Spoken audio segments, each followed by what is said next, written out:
नमस्कार। सुप्रसिद्ध उपन्यास कब्बन पाठन के भाग 30 में आपका स्वागत है।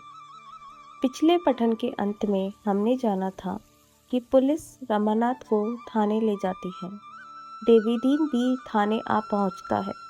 5 गिन्नियां देकर दरोगा को मनाने की कोशिश करता है, पर दरोगा उससे 50 गिन्नियां लाने को कहकर टालता है।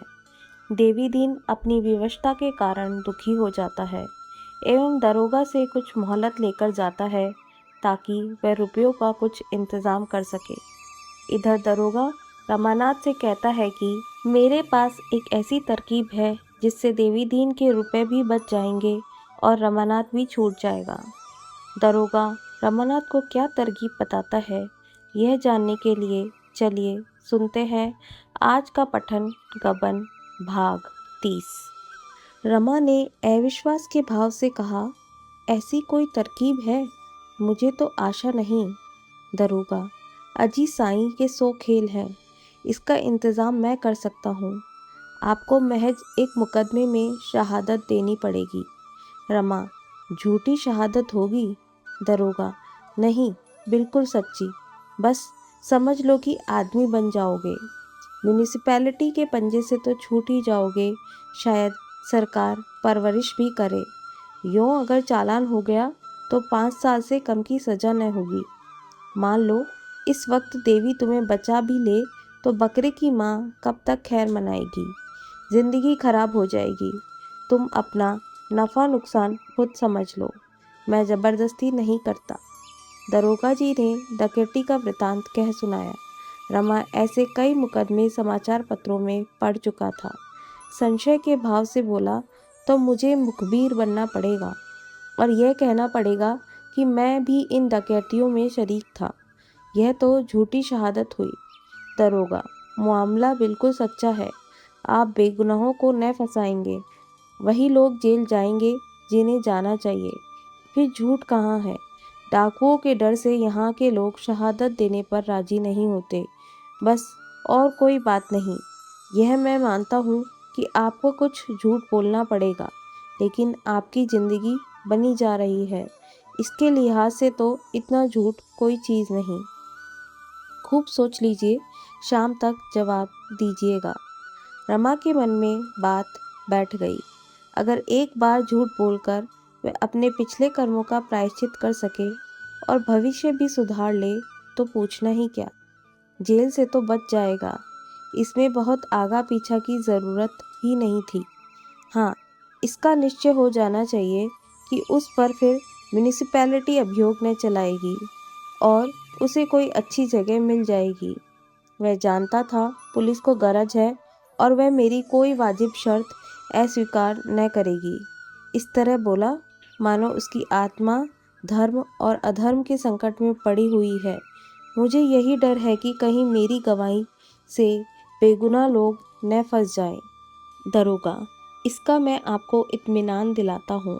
रमानाथ, लेकिन कल को म्यूनिसिपैलिटी मेरी गर्दन नापे तो मैं किसको पुकारूंगा? दरोगा, मजाल है म्यूनिसिपैलिटी चू कर सके। फौजदारी के मुकदमे में मुद्दई तो सरकार ही होगी। जब सरकार आपको मुआफ़ कर देगी तो मुकदमा कैसे चलाएगी? आपको तहरीरी मुआफ़ीनामा दे दिया जाएगा। रमानाथ, और नौकरी? दरोगा, वह सरकार आप इंतज़ाम करेगी। ऐसे आदमियों को सरकार खुद अपना दोस्त बनाए रखना चाहती है, मगर आपकी शहादत बढ़िया हुई और उस फरीक की ज़िरों के जाल से आप निकल गए तो फिर आप पारस हो जाएंगे। दरोगा जी ने उस वक्त मोटर मंगवाई और रमा को साथ लेकर डिप्टी साहब से मिलने चल दिए। इतनी बड़ी कारगुजारी दिखाने में विलंब क्यों करते? डिप्टी से एकांत में खूब जीट उड़ाई। इस आदमी का यों पता लगाया। उसकी सूरत देखते ही भाप गया कि मफरूर है। बस गिरफ्तार ही तो कर लिया। बात सोलो आने सच निकली। निगाह कहीं चूक सकती है। हुजूर, मुजरिम की आंखें पहचानता हूँ। इलाहाबाद की म्यूनिसिपैलिटी के रुपए गबन करके भागा है। इस मामले में शहादत देने को तैयार है। आदमी पढ़ा लिखा, सूरत का शरीफ और जहीन है। डिप्टी ने संदिग्ध भाव से कहा, हाँ, आदमी तो होशियार मालूम होता है, मगर मुआफ़ीनामा लिए बगैर इसे हमारा एतबार न होगा। कहीं इसे यह शुबहा हो गया कि हम लोग इसके साथ कोई चाल चल रहे हैं तो साफ निकल जाएगा। डिप्टी, वह तो होगा ही, गवर्नमेंट से इसके बारे में बात करना होगा। आप टेलीफोन मिलाकर इलाहाबाद पुलिस से पूछिए कि इस आदमी पर कैसा मुकदमा है। यह सब तो गवर्नमेंट को बताना होगा। दरोगा जी ने टेलीफोन डायरेक्टरी देखी, नंबर मिलाया और बातचीत शुरू हुई। डिप्टी, क्या बोला? दरोगा, कहता है यहाँ इस नाम के किसी आदमी पर मुकदमा नहीं है। डिप्टी, ये कैसा है भाई, कुछ समझ में नहीं आता, इसने नाम तो कहीं नहीं बदल दिया। दरोगा, कहता है म्यूनिसिपैलिटी में किसी ने रुपए गबन नहीं किए, कोई मामला नहीं है। डिप्टी, ये तो बड़ी ताजुब की बात है। आदमी बोलता है हम रुपया लेकर भागा, म्यूनिसिपैलिटी बोलता है कोई रुपया गबन नहीं किया। यह आदमी पागल तो नहीं है? दरोगा, मेरी समझ में कोई बात नहीं आती। अगर कह दे कि तुम्हारे ऊपर कोई इल्ज़ाम नहीं है तो फिर उसकी गर्द भी न मिलेगी। अच्छा, म्यूनिसिपैलिटी के दफ्तर से पूछिए। दरोगा ने फिर नंबर मिलाया, सवाल जवाब होने लगे। दरोगा, आपके यहाँ रमानाथ कोई क्लर्क था? जवाब, जी हाँ था। दरोगा, वह कुछ रुपए गबन करके भागा है? जवाब, नहीं, वह घर से भागा है पर गबन नहीं किया। क्या वह आपके यहाँ है? दरोगा, जी हाँ, हमने उसे गिरफ्तार किया है। वह खुद कहता है कि मैंने रुपए गबन किए। बात क्या है? जवाब, पुलिस तो लाल भुजक्कड़ है, जरा दिमाग लड़ाइए। दरोगा, यहाँ तो अकल काम नहीं करती। जवाब, यही क्या, कहीं भी काम नहीं करती। सुनिए, रमानाथ ने मीज़ान लगाने में गलती की, डरकर भागा। बाद को मालूम हुआ कि तहवील में कोई कमी नहीं थी। आई समझ में बात? डिप्टी, अब क्या करने होगा खां साहब, चिड़िया हाथ से निकल गया। दरोगा, निकल कैसे जाएगी हुजूर, रमानाथ से यह बात कही ही क्यों जाए। बस उसे किसी ऐसे आदमी से मिलने ना दिया जाए तो बाहर की खबरें पहुंचा सके। घर वालों को उसका पता अब लग जावेगा ही। कोई ना कोई ज़रूर उसकी तलाश में आवेगा। किसी को न आने दे, तहरीर में कोई बात न लाई जाए, ज़बानी इत्मीनान दिला दिया जाए, कह दिया जाए कमिश्नर साहब को मुआफ़ीनामे के लिए रिपोर्ट की गई है, इंस्पेक्टर साहब से भी राय ले ली जाए। इधर तो यह लोग सुप्रिटेंडेंट से परामर्श कर रहे थे, उधर 1 घंटे में देवीदीन लौटकर थाने आया तो कांस्टेबल ने कहा, दरोगा जी तो साहब के पास गए हैं। देवीदीन ने घबराकर कहा, बाबूजी को हिरासत में डाल दिया? कांस्टेबल, नहीं, उन्हें भी साथ ले गए। देवीदीन ने सिर पीटकर कहा, पुलिस वालों की बात का कोई भरोसा नहीं। कह गया कि 1 घंटे में रुपए लेकर आता हूँ, मगर इतना भी सब्र न हुआ। सरकार से 500 ही तो मिलेंगे, मैं 600 देने को तैयार हूँ। हाँ, सरकार में कारगुजारी हो जाएगी और क्या, वहीं से उन्हें प्रयागराज भेज देंगे। मुझसे भेंट भी न होगी, बुढ़िया रो रो कर मर जाएगी। ये कहता हुआ देवीदीन वहीं जमीन पर बैठ गया। कांस्टेबल ने पूछा, तो यहाँ कब तक बैठे रहोगे? देवीदीन ने मारो कोड़े की काट से आहत होकर कहा, अब तो दरोगा जी से दो बातें करके ही जाऊंगा, चाहे जेल ही जाना पड़े, पर फटकारूंगा ज़रूर, बुरी तरह फटकारूंगा। आखिर उनके भी तो बाल बच्चे होंगे, क्या भगवान से जरा भी नहीं डरते? तुमने बाबूजी को जाती बार देखा था, बहुत रंजीदा थे।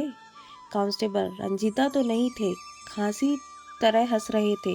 दोनों जने मोटर में बैठकर गए हैं।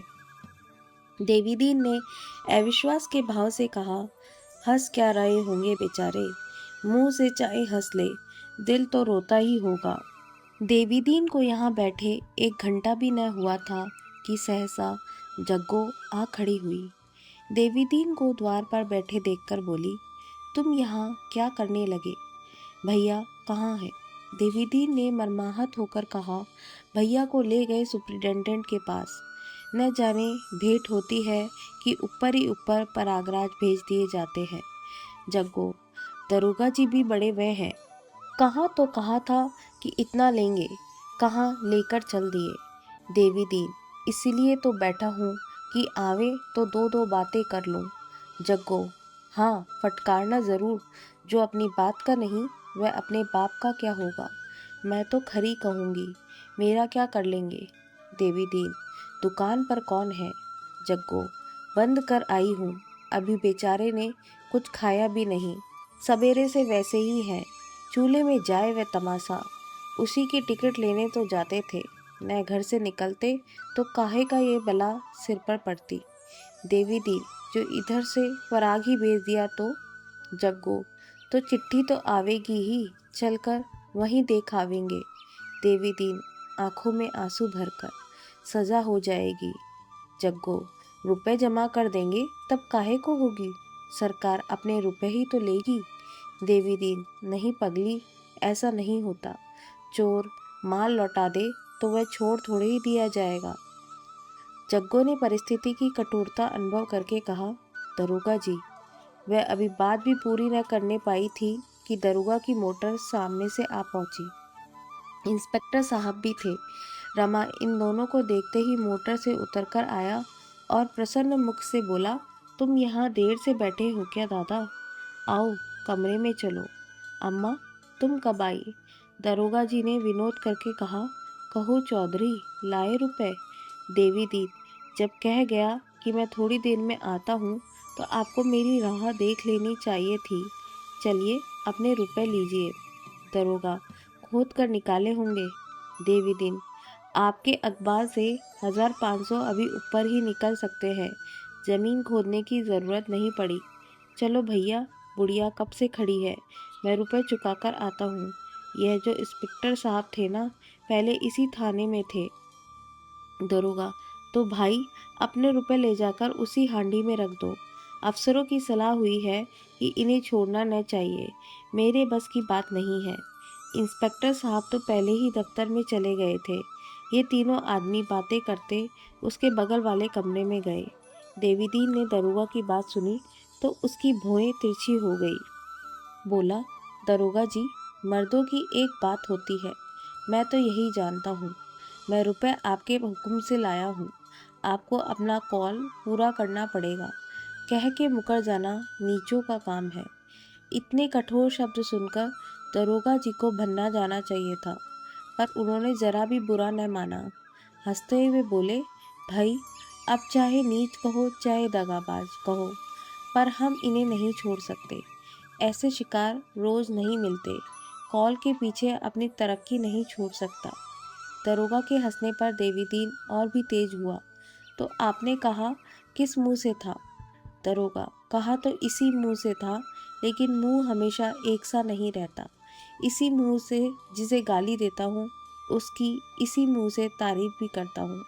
देवीदीन तिनक कर बोला, यह मूछें मुड़वा डालिए। दरोगा, मुझे बड़ी खुशी से मंजूर है। नीयत तो मेरी पहले ही थी, पर शर्म के मारे न मुड़वाता था। अब तुमने दिल मजबूत कर दिया। देवीदीन, हंसिए मत दरोगा जी, आप हंसते हैं और मेरा खून जला जाता है। मुझे चाहे जेल ही क्यों ना हो जाए, लेकिन कप्तान साहब से ज़रूर कह दूंगा। हूँ तो टके का आदमी, पर आपके अखबार से बड़े अफसरों तक पहुँच है। दरोगा, अरे यार, तो क्या सचमुच कप्तान साहब से मेरी शिकायत कर दोगे। देवीदीन ने समझा कि धमकी कारगर हुई। अकड़कर बोला, आप जब किसी की नहीं सुनते, बात कहकर मुकर जाते हैं, तो दूसरे भी अपनी सी करेंगे ही। मेम साहब तो रोज ही दुकान पर आती है। दरोगा, कौन देवी। अगर तुमने साहब या मेम साहब से मेरी कुछ शिकायत की तो कसम खाकर कहता हूँ घर खुदवा कर फेंक दूंगा। देवीदीन, जिस दिन मेरा घर खुदेगा उस दिन यह पगड़ी और चपरास भी न रहेगी हुजूर। दरोगा, अच्छा, तो मारो हाथ पर हाथ, हमारी तुम्हारी दो दो चोटें हो जाए, यही सही। देवीदीन, पछताओगे सरकार, कह ही देता हूँ, पछताओगे। इसी के साथ आज का पठन समाप्त होता है। अब बारी है आज के सुविचार की। आज का हमारा सुविचार कुछ इस प्रकार है। Honesty, forgiving, trust, calmness, love, all are leaves of a tree which generates positive energy। आज के पठन को सुनने के लिए बहुत बहुत धन्यवाद।